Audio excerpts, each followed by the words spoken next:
Why is it that I'm seeing more and more posts on expat forums where people are asking the question, have you moved to a foreign country but feel less happy than where you came from? And maybe it's a case of you moved to a place where the quality of life was supposed to be higher, or the happiness index was higher than the country that they came from, but yet they're feeling less happy. Well, I wanted to address this question and give you 3 things you could do so that when you are living abroad, you can feel happier and more satisfied with your decision. Now, if you have already subscribed to my channel, thank you. If you have not, please consider doing so and clicking that notification bell so that each time I upload a video about living in France, moving abroad, or finding the confidence and courage to live life on your terms, you will be notified.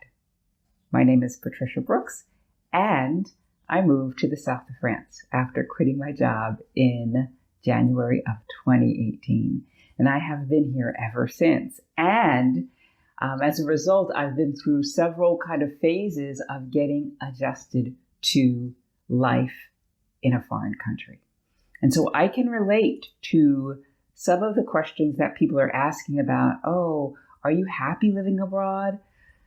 And in this video, I'm going to share with you those 3 things that will help you to be more satisfied and happier as you live in a foreign country. Now, the first one is all about expectations.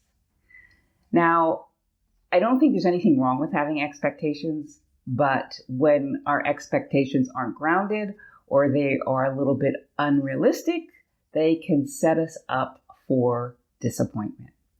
So if you've been dreaming about living in this place that maybe you vacationed several times and you choose to live there, know that living in a place is different from vacationing in a place. Because when you live in a place, you live in a place. And so all of the stuff that you have to do normally in life, you will have to do in this foreign country. And oftentimes it's harder because you don't know what the process is. Maybe it's in a foreign language and it can be challenging. And so if you have said, oh, I'm going to move to this place that I love visiting every year, and don't realize that there is a difference between vacationing someplace and living someplace, you can set yourself up for disappointment. So that's the first thing I will say. Now, like I said, I don't think there's anything wrong with having expectations. In fact, I think it's a good idea to kind of visualize or envision what kind of life you want to have so that when you get there, you know the sorts of things you need to be doing in order to create that kind of life for yourself. So it's a double-edged sword, but know that if you have expectations, you might be disappointed. So know that. So that's the first tip, is to either lower your expectations or have expectations that are more realistic. So that's tip number 1.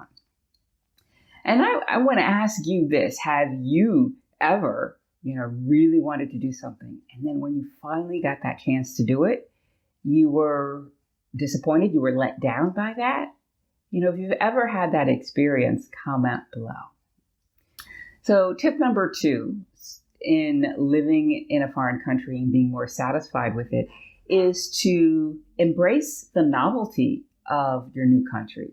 So things are going to be different, and it will be easier to do this when you first land there, right? Because everything's going to be new. Things are going to, the rooftops are going to be different perhaps.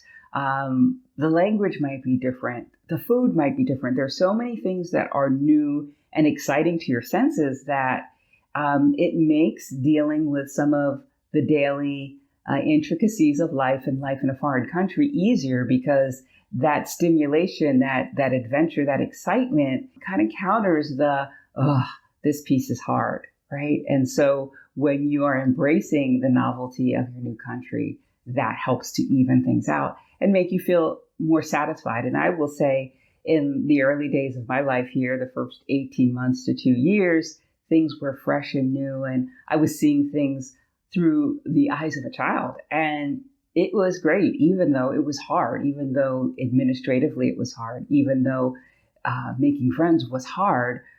The fact that things were new and exciting, that really made the difference in my saying, oh yeah, I can do this. I can really do this. So that's tip number 2, embrace the novelty. Tip number 3 might be a little bit harder to do, because this comes along when things start to feel normal in your new country. And I recently did a video about the 8 phases that I went through to get to normal here in France, and how it can be challenging not to be searching for the next country that I want to move to because, well, I've been here, done that. But there is a simple trick to not getting caught up in the normalcy of life in your new country, and as a result, being more and more frustrated or annoyed with the cultural differences, with the administrative tasks that seem harder still, with all the things that you may not like about your new country that have you feeling like, did I make a mistake? Should I have moved here? And that is, the thing that you can do is to be a tourist where you are now, in this new country that you're in now.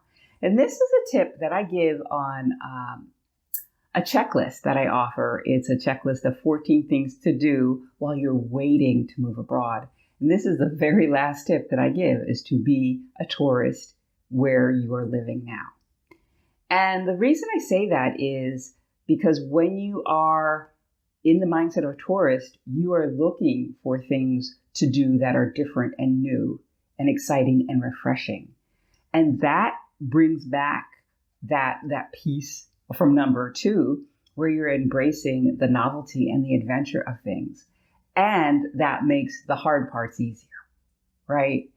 It also helps with you integrating, because you may have gotten into a rut or a routine like I did. I really easily got into a routine of working hard.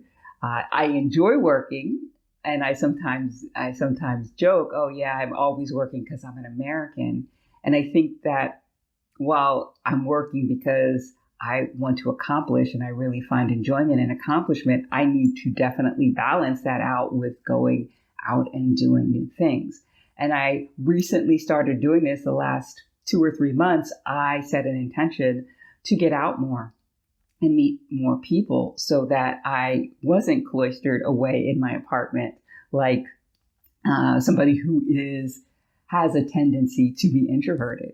And the thing that I noticed is that once I set that intention and once I started getting out more, then more opportunities came my way to meet people, go out and do things with people. And I feel like I have been more social in the last 2 weeks than I have been in, I don't know how many years put together. You know, for example, last Saturday, I went to a Japanese restaurant in Perpignan with a couple of friends. Then a few days later, I invited a couple of friends over for dinner at my place. And then a few days later, I'm going off to Carcassonne with a woman I met on a hike a few weeks earlier, right? And then today, I went on a walk with somebody I met on Tinder. Yes, I am on Tinder. Now, that's not the first dating site that I've been on, but here in France, I was on Meetic and Le Parfait Gentleman. And I really just kind of decided to be on Tinder just so that I could expand my horizons, see who might be out there looking for friendship. And if that leads to a relationship, a romantic relationship, well, so be it. If not, I am just getting out more. And I think that is the whole point of tip number 3, is to act like a tourist in your new country. And this is especially important once the newness has worn off. All right. So there you have it. 3 things that you can do so that living in a foreign country is more satisfying and that you can feel happier. Now, if you are considering making a move abroad, but you're a little concerned that you might make a mistake and be disappointed with your move, let's have a conversation. I will put a link to my calendar where you can schedule time for us to talk about where you are, where you want to be, what might be holding you back, and if working with me might help you get there sooner and more confidently.